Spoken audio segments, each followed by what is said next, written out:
la ciencia es una manera de describir, interpretar la naturaleza, pero siempre con una perspectiva teórica en el sentido de teorizar sobre lo que está pasando, ¿no?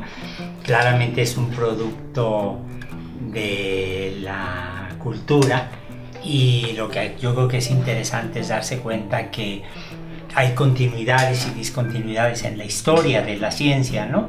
No es lo mismo lo que entendemos de ciencia hoy en día que lo que se entendía en épocas de Darwin, que es cuando realmente la época en la que se genera la idea del científico como un profesional.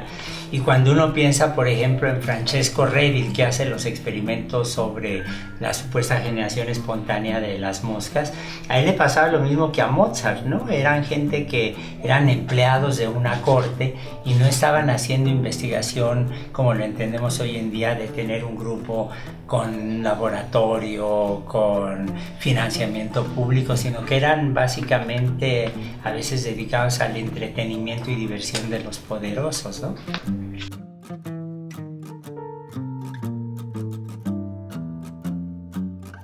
Bueno, desde pequeño sabía que quería ser científico, nunca tuve dudas, porque yo vivía en Estados Unidos, mi familia vivía en Estados Unidos, y cuando yo entré a la primaria ya los soviéticos habían lanzado el Sputnik, que es una historia que he contado muchas veces, y los Estados Unidos reaccionaron de una manera extraordinaria porque empezaron a dar mucho dinero para promover la educación de la ciencia desde la Casa Blanca hasta los town councils, ¿no? Los gobiernos de pequeños poblados. Y eso en lo que se tradujo fue en el diseñar y escribir libros nuevos de enseñanza de la ciencia, en poner microscopios, telescopios, documentales, etcétera, desde el nivel de la primaria hasta el nivel superior. Y fue el momento de la gran explosión, la segunda gran explosión, yo creo, de la enseñanza de la ciencia en Estados Unidos. Pues yo creo que lo que se necesita es curiosidad y disciplina, ¿no?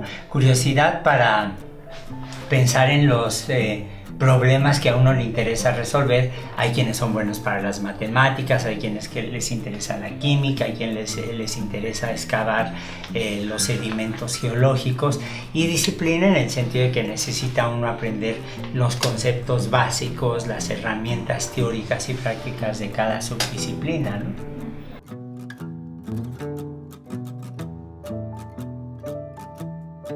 Bueno, yo creo que en primer lugar es la falta de conciencia no solo del Estado, no solo del gobierno, sino también de la sociedad, de que es un elemento esencial en el desarrollo cultural, social de cualquier grupo humano. Yo creo que si los mexicanos somos capaces de producir un poeta como Octavio Paz, pues debemos ser capaces de producir una química como Madame Curie. Pero, por ejemplo, uno de los problemas es que durante muchos sexenios, durante mucho tiempo, la ciencia era vista como una actividad subsidiaria, no se le daba la importancia debida. Incluso ahora a mí me preocupa mucho que con los recortes presupuestales, las ciencias, la enseñanza, la divulgación, la investigación estén sufriendo recortes, cuando yo creo que deberíamos tener candados que no tocaran lo que tenga que ver con la protección de la comunidad, ¿no? La salud pública, la educación, la protección a los niños, a los enfermos, a los ancianos, y también deberíamos tener candados para que no se toque los presupuestos dedicados a la enseñanza y a la investigación en ciencia, ¿no? Bueno, no son populares a nivel global. Yo creo que lo que es muy preocupante es un avance de una derecha racista, como xenófoba, como en el caso de la señora Le Pen en Francia, como en el caso de algunos candidatos de otros países europeos. Yo creo que lo primero es darse cuenta que no se trata de resistir, sino de enfrentar. Y yo creo que uno tiene que enfrentar con derechos perfectamente establecidos por la historia y las legislaciones, como son la igualdad de todos. Es absolutamente suicida que una que el gobernante de uno de los países más poderosos del mundo diga que no cree en el cambio climático cuando estamos viendo las consecuencias. Es absolutamente inadmisible que haya la tipificación racista de grupos y es absolutamente intolerable que haya amenazas a veces veladas, a veces muy directas contra los distintos países vecinos, ¿no? Yo creo que eso lo que demuestra es que una serie de principios que establecen las libertades desde hace mucho tiempo se tienen que seguir desarrollando y expandiendo.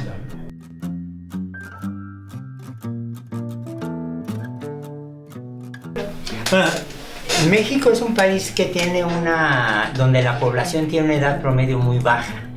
Y entonces yo creo que no desarrollar las opciones de educación y formación de científicos entre la población joven es prácticamente un suicidio intelectual.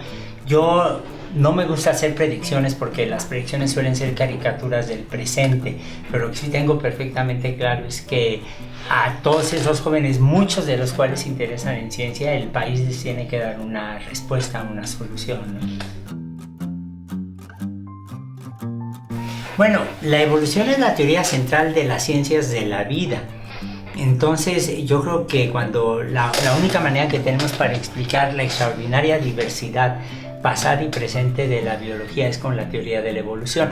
Ahora, cuando decimos teoría de la evolución hay que pensar que estamos rindiéndole un homenaje muy claro a Charles Darwin, pero también a sus predecesores, y también estamos reconociendo los nuevos mecanismos de la evolución, la simbiosis, el transporte horizontal de genes, etcétera, que Darwin no conoció, pero que ahora agrupamos en el mismo rubro.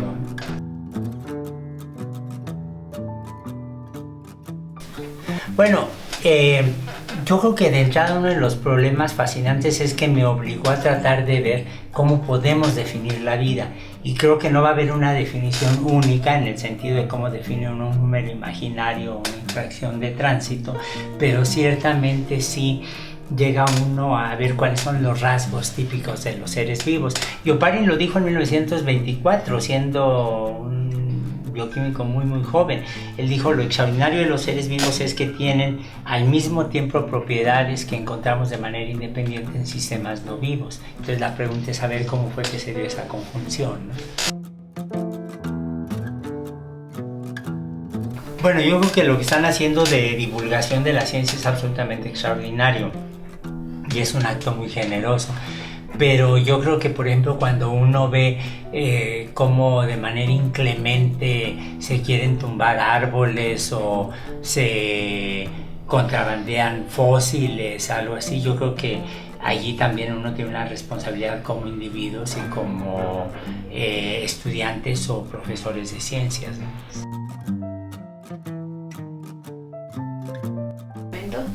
Bueno, hay muchos. Yo creo que el haberme atrevido a acercarme a Oparin, a Stanley Miller, a Lynn Margulis, a Joan Oró, a Emil Zuckerkandl fue una decisión absolutamente extraordinaria en términos de cómo lo hice y de las consecuencias que tuvo. La reafirmación cotidiana de mi vocación de científico sería un caso equivalente, ¿no? Y luego el haber podido acercarme a gente que ha hecho contribuciones excepcionales en la ciencia y darme cuenta que me aceptan no solo como colega o como estudiante, sino también como amigo, fue maravilloso, ¿no? Ah, sí, lo que pasa es que la gente a veces no se percata o se le olvida que cuando Charles Darwin publica El origen de las especies en 1859, es también en plena época del reinado de uno de los papas más conservadores, más reaccionarios que ha habido en la historia de la Iglesia Católica, que era el Papa Pío IX. Es el mismo papa que bendice las fuerzas invasoras a México y condena fuertemente las leyes de reforma, lo cual lastimó mucho a Melchor Ocampo, a Benito Juárez, entre otros, porque eran creyentes. Me llamó mucho la atención, y lo que también me llama mucho la atención es el hecho de que en general los católicos no tienen un problema con la teoría de la evolución. Entonces lo que yo quería era ver en los archivos qué era lo que había al respecto, y ciertamente me di cuenta que lo que había era lo que muchos han notado, la tolerancia que surge de la convicción de que los textos sagrados, la Biblia, no se tiene que interpretar al pie de la letra. O sea, cuando un católico habla del diluvio universal, cuando una creyente habla de la generación del mundo en 7 días, saben que son metáforas, saben que no son algo que se interprete al pie de la letra. Y fue una experiencia absolutamente maravillosa. Tuve toda la libertad del mundo para ver todos los documentos que yo quería. El archivo del Vaticano es probablemente uno de las más grandes bibliotecas, depósitos de documentos que hay en el mundo, y siempre tuve la libertad para acercarme a lo que yo quería. Lo único que nunca he podido ver es el archivo de los jesuitas, que me dicen que no está abierto al público, ahí nunca he podido tener permiso, pero que sí me gustaría mucho porque los jesuitas es una orden intelectualmente muy atractiva, ¿no?